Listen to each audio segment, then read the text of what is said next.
Good morning everyone, সকলকে জানাই আমার চ্যানেলে অনেক অনেক স্বাগত। আশা করি সকলেই খুব ভালো আছেন, সুস্থ আছেন এবং আমিও ভালো আছি। তবে এর কিছুদিন আগে আমি খুবই খারাপ ছিলাম, আমার শরীরটা খুব খারাপ ছিল, যার জন্য আমি ব্লগ ছাড়তে পারিনি। তবে সুস্থ হওয়ার সাথে সাথেই তোমাদের জন্য একটা দারুণ ব্লগ নিয়ে চলে আসলাম। ভোর রাতে ফ্যামিলির সবাই মিলে বেরিয়ে পড়লাম ঘুরু ঘুরু যাওয়ার জন্যে। কোথায় যাচ্ছি বন্ধুরা? কোথায় আর হবে, আমাদের সবার প্রিয় জায়গা দীঘা। তো চলো, এই হলো আমাদের বাসটা তো দারুণ দেখতে, আর আমরা নিয়েছি স্লিপার। আজকে আমরা শুয়ে শুয়েই যাব দীঘা।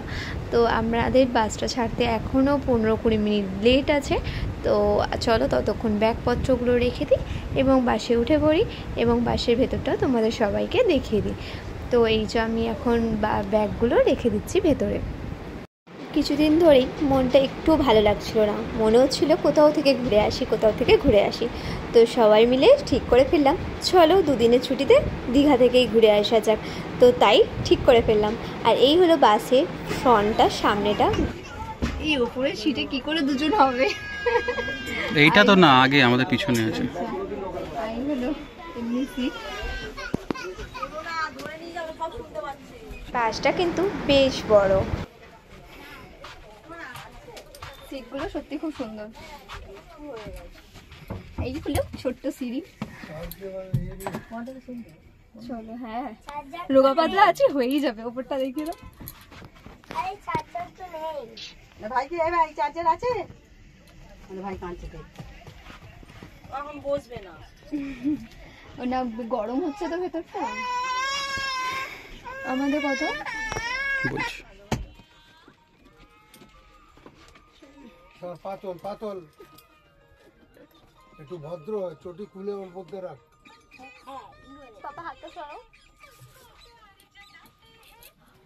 তো অনেক কষ্ট করে আমি ওপরে উঠে পড়লাম। সিঁড়িগুলো এতটাই ছোট ছোট ছিল আর বেশ আরামদায়ক, এবং পর্দাও আছে, তোমরা চাইলে পর্দা টেনেও শুতে পারবে। থেকে বেশি মজা তো আমার ছেলের লাগছে, একদম সিঁড়ি বেয়ে উপরে উঠে পড়লো। অনেক মজা। আরে দাঁড়াতেও পারছি না। জুতোটা রাখার ভালো জায়গা হচ্ছে, জুতো রাখার জায়গা দেখো না, বোতল রাখার জায়গায় জুতো রেখেছে ও। আর ঠিক করেছিস, ভালো কাজ করেছিস। কোথাও কোথাও রাখতেই হবে বলো, জুতোটা নিচে রাখলে কেউ পরে চলে যেতে পারে। আমি তো ফার্স্টে ভেবেছিলাম স্লিপার মানে একটা সিটে একজন, এখন তো বরমশাই বলছে না, একটা সিটে দুজন। তো এই হলো আমাদের স্লিপারের যে সিটগুলো দেখছো, এখানে দুজনকে আমাদের একসাথে থাকতে হবে। তো অনেকেই আছে যারা সিঙ্গেল যাবো ভাবছো, তো সিঙ্গেল মেয়ে যদি তোমরা যাও স্লিপার করে, তখন কিন্তু একটু প্রবলেম হয়ে যাবে, কারণ কার সাথে সিট পড়বে না পড়বে তোমরা কিন্তু কেউ বুঝতে পারবে না। হ্যাঁ, সেক্ষেত্রে যদি তোমরা ফ্যামিলি মেম্বারের সাথে যাও আর যদি মেয়ে থাকে তাহলে আর ফাইনালি আমরা উপরে এখন শিফট হয়ে গেছি, শুয়ে পড়েছি। এবার শুধু বাসটা ছাড়ার অপেক্ষা। তো একদম হ্যালো ওয়েটিংস হয়ে গেছি পুরো। আর আমার ছেলে চলে গেছে শাশুড়ির কাছে, শাশুড়ি আর শ্বশুরের কাছে, ওরা ওইদিকে আছে। দাঁড়া, তোমাদের ছিল নাহলে এখানে কোনো প্লাস্টিক দেখছি। আমি কার হাতে ধরালাম বেশ, তাই কর। পাপা হ্যালো করে দাও। মানে আমরা এতবার গেছি, তো এটা একটা নিউ এক্সপিরিয়েন্স বলতে পারো। ঠিক আছে, এটা পুরো শুয়ে শুয়ে যাবো, পুরো নিউ এক্সপিরিয়েন্স। এর আগে যতবারই গেছি বসে গেছি, ট্রেনে গেছি, তো এটা একদমই আলাদা। চাপাচাপি হবে, নাহলে এমনি অ্যাডজাস্ট কি আছে, রোগা পাতলা তো অ্যাডজাস্ট হয়ে যাবে। বাসে উঠতে না উঠতেই তো আমার ছেলের খাওয়াও শুরু হয়ে গেছে। বাসে করে যাও আর ট্রেনে করে যাও না কেন, খেতে খেতে যেতে কিন্তু খুব দারুণ লাগে। তো আর এইদিকে বাসটা কিন্তু দারুণ কমফোর্টেবল। আর তোমরা যদি এইভাবে যদি দীঘা যেতে চাও শুয়ে শুয়ে, তাহলে অবশ্যই এরকম স্লিপার বাসে করে যেতে পারো, ভালো। তো ফাইনালি এতক্ষণ অপেক্ষা করার পর বন্ধুরা আমাদের বাস ছেড়ে দিয়েছে, আর বাইরে কিন্তু ঝিরিঝিরি বৃষ্টি পড়েই যাচ্ছে। দেখো কাচের মধ্যে জলের ছিটে লেগে আছে। আর কি বলবো বন্ধুরা, ঘুরতে যেতে কার না ভালো লাগে, আজকে তো আমার ভীষণ ভালো লাগছে। মনে হচ্ছে এই তো বাসটা ছাড়লো আর আমরা পৌঁছেও গেলাম। দেখো চোখে নিমেষে যেন পৌঁছেও গেলাম। তো এখন কিন্তু ভোরের আলো অলরেডি আমরা দেখতে পাচ্ছি। তো দারুণ ওয়েদার, এখানকার ওয়েদারটা, ঝিরিঝিরি বৃষ্টি এখানেও পড়ছে এখনও অবধি। সারাদিন যদি এইভাবেই বৃষ্টি পড়ে কি করেছে ঘুরবো কি জানি। আর আজকের ব্লগটা কিন্তু দারুণ হতে চলেছে এবং তোমাদেরও খুব ভালো লাগবে, কারণ এখানে আমি ছোট ছোট টিপস আর ইনফরমেশন তোমাদের সাথে শেয়ার করব, যেটা তোমাদেরও কিন্তু কাজে লাগতে পারে দীঘা ঘুরতে আসলে। দেখতেই পাচ্ছ আমি এখন একদম বিন্দাস শুয়ে শুয়ে যাচ্ছি। আমি তো ঘুমিয়েও পড়েছিলাম, আর কখন কিভাবে 4 ঘন্টা কেটে গেল বুঝতেও পারলাম না। আর আমার এখনও ঘাই উঠছে দেখতে পাচ্ছ, কারণ ঘুম তো সেইভাবে হয় না, যেরকমভাবে আমরা ঘরে ঘুমোই ওই রকমভাবেই একটু আধটু শুয়ে শুয়ে এসেছি। আর যেহেতু আমাদের মাঝরাতে বাস ছিল, তো আমরা তাড়াতাড়ি বাড়ি থেকে বেরিয়ে গেছিলাম, তো রাতে তো আর ঘুম তো হয়ইনি। আমার আগে তো আমার বরমশাই উঠে গিয়ে পর্দা সরিয়ে দিয়ে বলছে, কি গো দেখো দেখো আমরা মন্দারমণির কাছাকাছি চলে এসেছি, এবার উঠে পড়ো। বাইরের দৃশ্যটা কিন্তু দারুণ লাগছে, কিন্তু এইভাবে কি প্ল্যানটা ভেস্তে যাবে সেটা কিন্তু বুঝতে পারছি না, কারণ বাইরে কিন্তু এখনো বৃষ্টি পড়ছে। এটাই তো তোমার ওই যে কি বলে বেশ পুরীর মন্দির।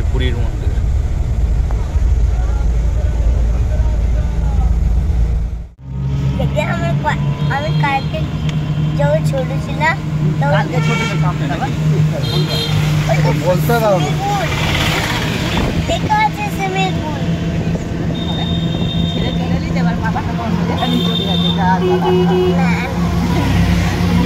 কালকে যখন ছোট ছিলিস তখন কি হয়েছিল? কালকে ছোট ছিলি তখন কি হয়েছিল? তখন আমি বসে বসে হ্যান্ডেল ধরতে পারতাম, দাঁড়িয়ে দাঁড়িয়ে বাস থেকে নেমেই আমরা চলে আসলাম আমাদের হোটেলের উদ্দেশ্যে। তো সেখান থেকে আমরা টোটো করে 10 মিনিটের দূরত্বে চলে আসলাম গ্র্যান্ড টাচ হোটেলে। আর এটা হচ্ছে রয়্যাল টাচ আর গ্র্যান্ড টাচ দুটো একসাথে আছে হোটেলটা, একই হোটেল, দুটো নাম দিয়ে করা। তো আমরা এখন থাকবো রয়্যাল টাচে। আর আমরা যেহেতু একটাই রুম নিয়েছি ডবল বেডে, তাই আমাদের ভাড়া পড়েছে 3500 টাকা। তোমরা যদি সিঙ্গেল রুম নিতে চাও তাহলে এখন যে সিজন অনুযায়ী যে দামটা যাচ্ছে সেটা হচ্ছে 1800 থেকে 2000-এর মধ্যে তোমরা কিন্তু রুমটা পেয়ে যাবে। আর এটা যেহেতু সুইমিং পুল দেওয়া আছে হোটেলটে, তার জন্যে কিন্তু দামটা একটু বেশি পড়বে। তোমরা যারা সুইমিং পুল ছাড়া হোটেল দেখতে চাইছো সেটাও করলেও কিন্তু তোমরা 500-600 টাকার মধ্যেই কিন্তু অনেক ভালো ভালো হোটেল পেয়ে যাবে। আমি তো হোটেলের বাইরেটা দেখেই পুরো ফিদা হয়ে গেছি, এত সুন্দর হোটেলটা দেখতে, ব্যালকনিগুলো কি দারুণ। আশা করি ভেতরের রুমগুলোও ততটাই সুন্দর হবে। আই লাভ দীঘা, সত্যি আই লাভ দীঘা, কিন্তু দীঘাটা উল্টে দেখাচ্ছে, কারণ আমি যেহেতু অন্যভাবে ভিডিওটা করছি তাই দীঘাটা উল্টে দেখাচ্ছে। প্লেসটা দারুণ, খুব সুন্দর করে সাজানো হচ্ছে এবং দেখতেও সুন্দর লাগছে।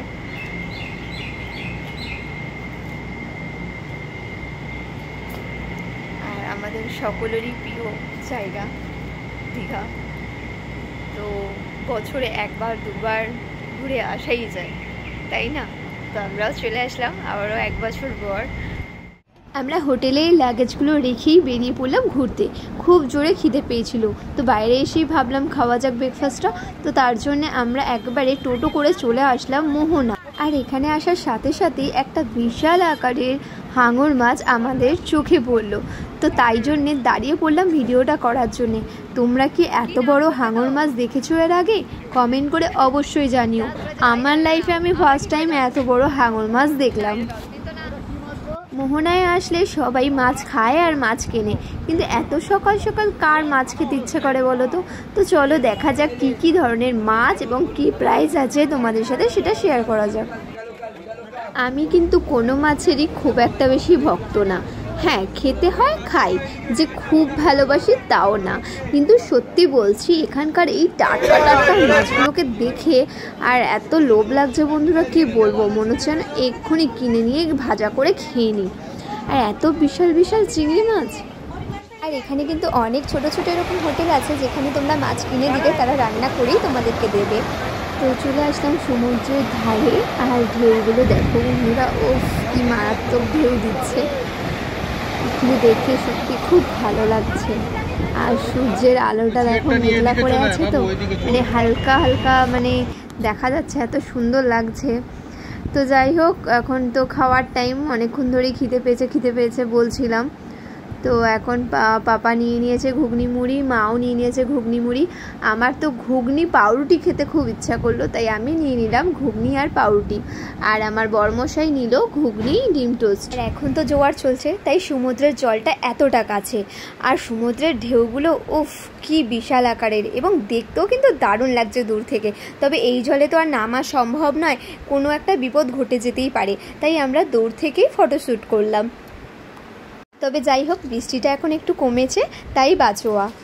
আমি তো ভাবলাম এতদিন পর দীঘা এলাম আর বৃষ্টিতে পড়তে হলো, আমাদের মনে হয় পুরো প্ল্যানটাই ভেস্তে গেল। খাওয়া দাওয়ার পরে ভাবলাম একটু চলো ফটোশ্যুট করে নেওয়া যাক। তো সুন্দর একটা নৌকার পাশে দাঁড়িয়ে পড়লাম ফটোশ্যুট করার জন্য, বাট আমি নৌকার ওপরে উঠতেই পারছি না, কারণ এটা অনেকটাই উঁচুতে আর আমার হাইট তো শর্ট, তো সে কারণে উঠতে পারছি না। তো লাফিয়ে উঠে কোনো রকম বসলাম ভিডিওটা করার জন্য। আর সমুদ্রে এসছি, সমুদ্রের ঢেউয়ের মজা নেব না? তো দেখো আমি এখানে দাঁড়িয়ে পড়েছি, ঢেউটা আসছে আর যাতে ঢেউয়ের জলটা আমার গায়ে লাগে তার জন্যে। তবে পাথরগুলো যেভাবে আছে ভয়ও লাগছে।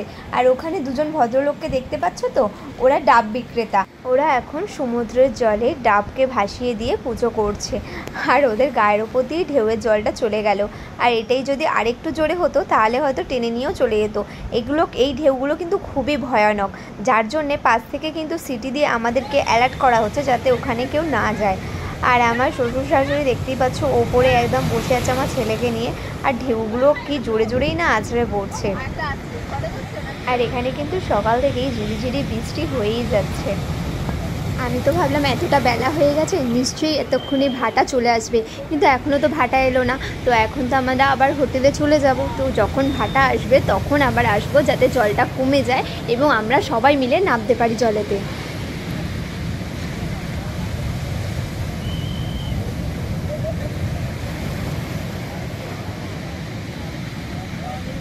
সমুদ্র থেকে সময় কাটিয়ে আবারও চলে আসলাম হোটেলে। আর আমার ছেলে হাতে করে একটা গাড়ি কিনে নিয়ে চলে এসেছে, ফার্স্ট বউনি ওর, কতক্ষণের জন্য সেটা আমি জানি না। আর এখন এখানে দেখো বড় ফ্লোর পেয়ে একদম শোয়াশুয়ি কিনা করছে একদম গাড়িটাকে নিয়ে।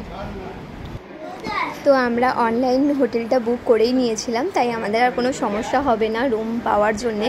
নাহলে এখন যেহেতু খুব ভিড় হচ্ছে, তাই হোটেলে রুম পাওয়াটা কিন্তু খুবই মুশকিল। তাই তোমরাও যদি ঘুরতে আসবে মনে করছো তাহলে অনলাইন বুক করে নিয়ে আসাটাই ভালো।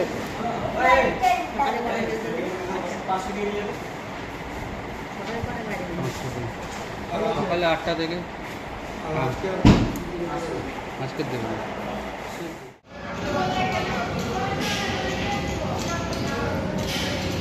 এই হলো আমাদের সুইমিং পুল, আর এখন সুইমিং পুলের জল পরিষ্কার করা হচ্ছে, দেখতেই পাচ্ছ।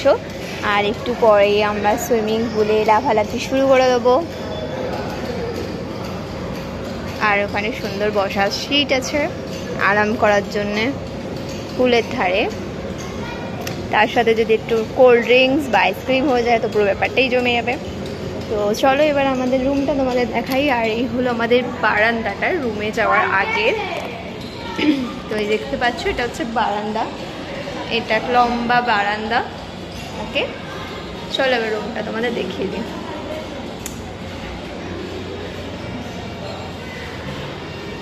এই হলো 502 শট।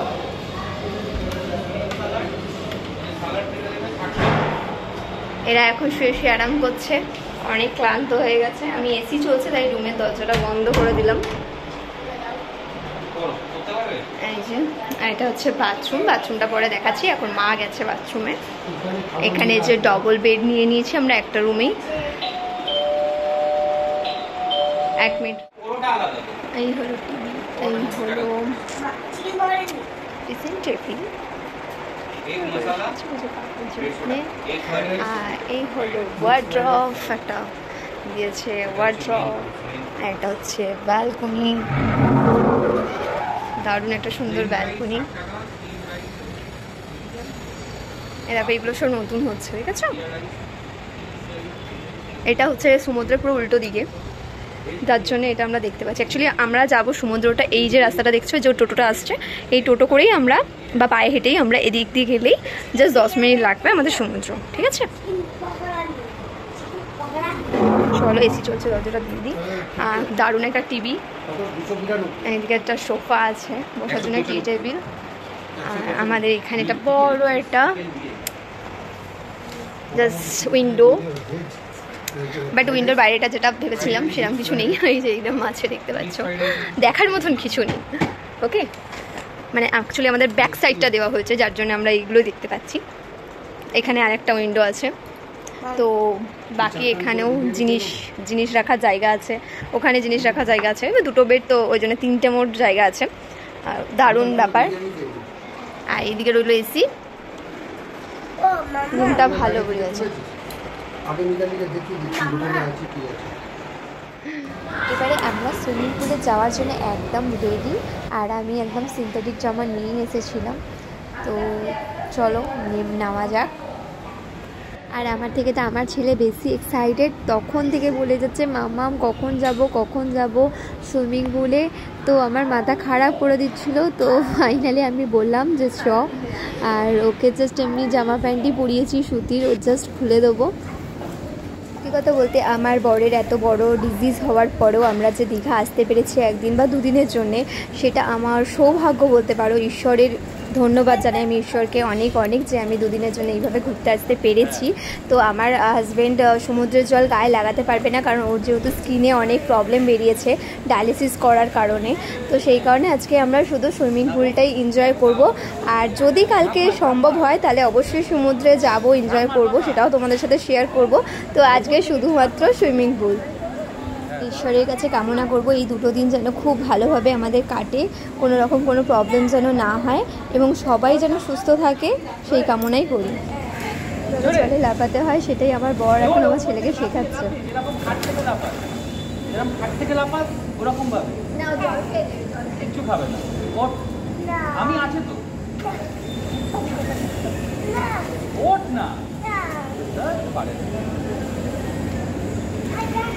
তো আমরা এখন যে সুইমিং পুলটা দাঁড়িয়ে আছি সেটা হচ্ছে বাচ্চাদের জন্য, কারণ এখানে কম জল।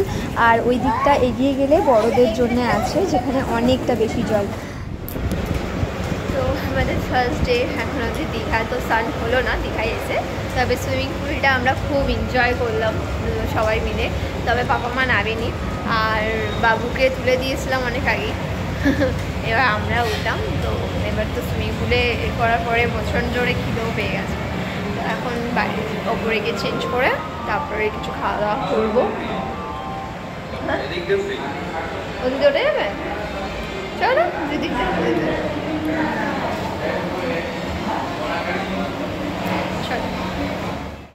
তো আমরা এখন খেতে চলে এসেছি আর অর্ডার দিয়ে দিয়েছি, খাবার ততক্ষণে আসুক। চলো আবার দেখা হচ্ছে নেক্সট ব্লগে পার্ট 2 এ।